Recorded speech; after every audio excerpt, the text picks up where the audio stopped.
Hey guys, this is Doc again. I'm just trying to bring some awareness to a school that's um, close to my heart.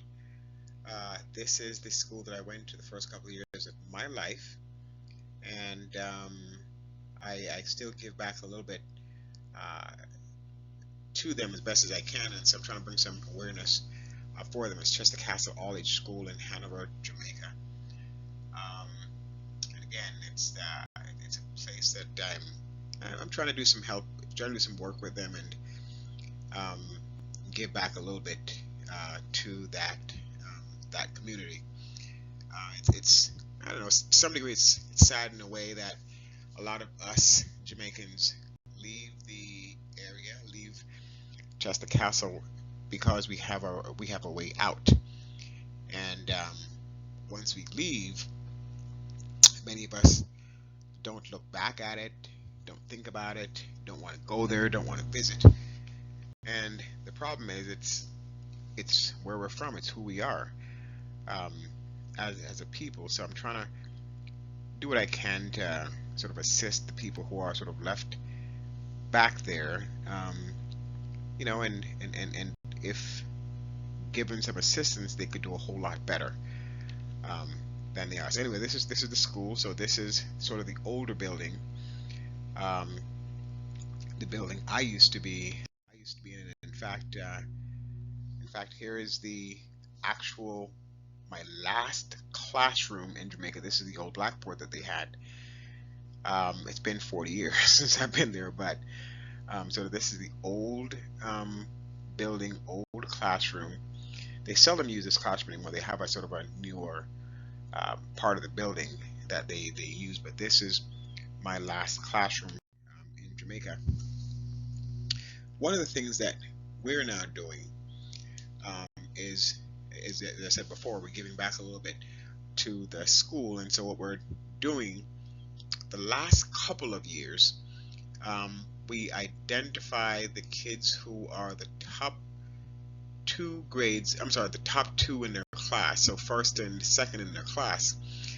And what we do is we try to encourage the kids who are number one to stay number one, and encourage the kids who are number two to work hard to be number one. So this, I think this is third and fourth graders in the school, and so these two kids are top in their respective grades. I think he is in the fourth grade and she is in the third grade.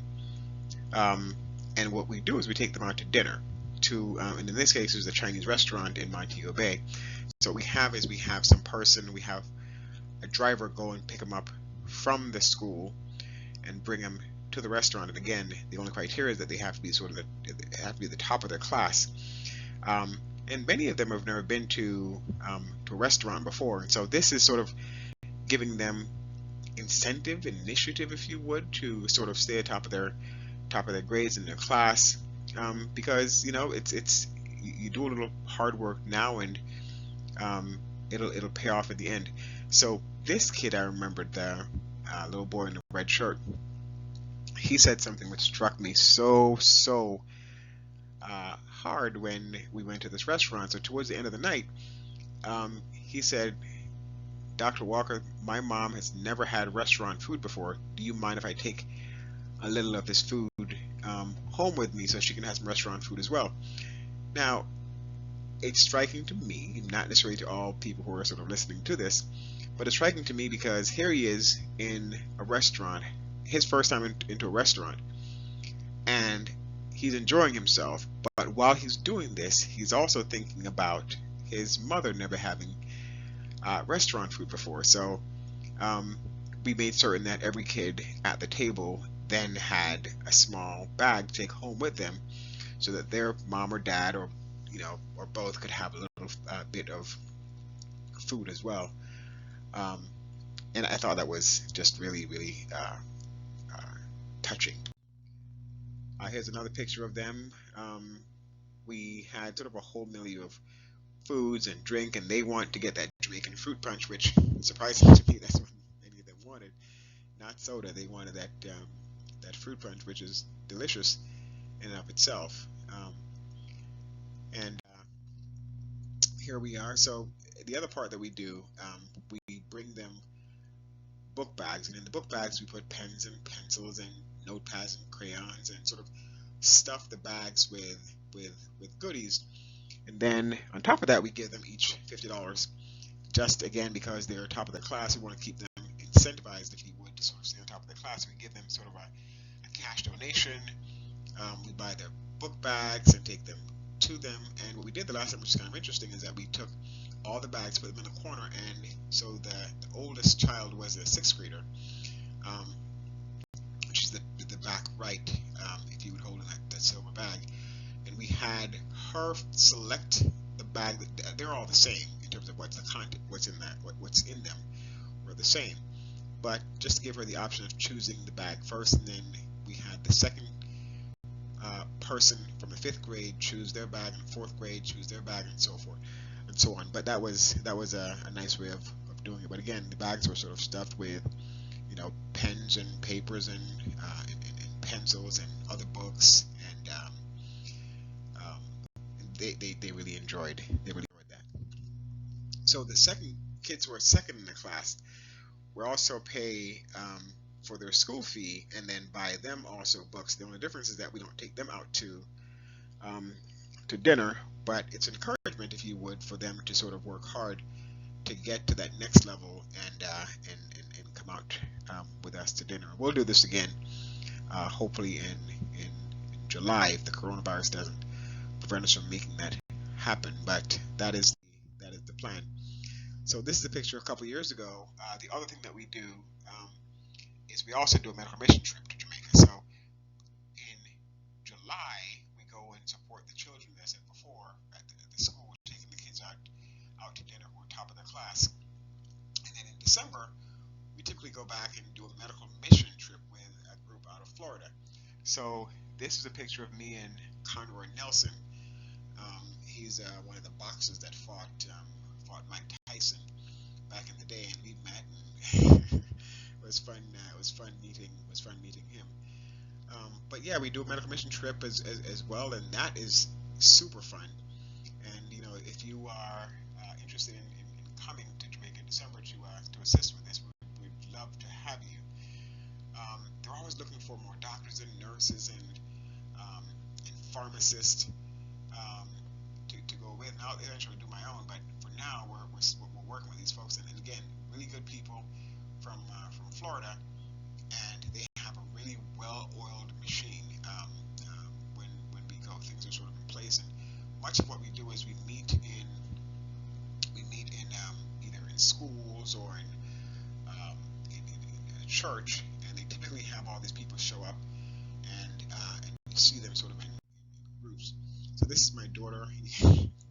She is triaging patients, taking their names and height, weight, temperature, that sort of stuff, and sort of getting their problem list, if you would, before presenting it to one of the doctors in terms of what's wrong with the person, why they're here. So this is her. I mean, she's probably herself sort of triaging probably 100 patients per day. It's a long day, but very, very rewarding. So this is a few years ago as well. Another picture of her sort of essentially taking the temperature, writing it down, getting the weight, and taking the blood pressure as well. Good experience for her. Here's my other daughter doing AccuChecks on a patient. Again, they learn so much so quickly in terms of how to do urine dipstick and AccuChecks and blood pressures and just a whole myriad of things that they're learning really quickly. And in fact, she'll one day or 2 days she'll be, you know, she'll learn some stuff and she'll do it herself for a day, and the next day she's sort of teaching somebody else how to do these things. And so very fast paced process. And again, these are sort of people in wait for us, and the downside to this is, again, because we don't have enough people all the time, is some of the patients who are there, and some of them they travel for 10, 15, 20 miles, half a day sometimes just to get to us, and at the end of the day we can't necessarily see everybody because we don't have enough staff on hand to sort of take care of people. And so again, if you're interested in sort of volunteering for this, please send me an email, give me a phone call, and we'll try to get you sort of plugged into making it happen. Anyway, the website that I created is christianagordon.org, and you can visit that and see some other things that we're doing. And if you'd like to make a donation to us, that would be great. And either one of those two things, for either in support of the medical mission trip or in support of taking care of those kids. My eventual goal is to get a school open down there, so that those kids who are like myself, that they were a smart kid but challenged financially in terms of making things happen for themselves. And that's how the Jamaican system is set, and that you could be the smartest kid in the world, but if you don't have the finance to sort of get to the next level, then you're sort of stuck where you are. And so that's sort of my passion in terms of helping some of those kids who they don't have the financial means necessarily, but they are smart enough to do well in whatever school you put them in.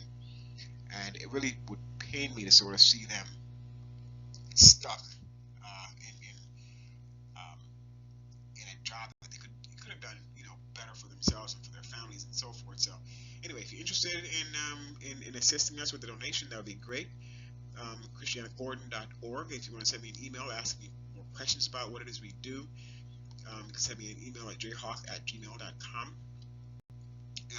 And again, any donation you can offer or support us with, that would be great. And thanks for listening. And again, this a small school in Jamaica that we're trying to support, Chester Castle All Age School, and then also the other part is the medical mission trip. Thank you for listening.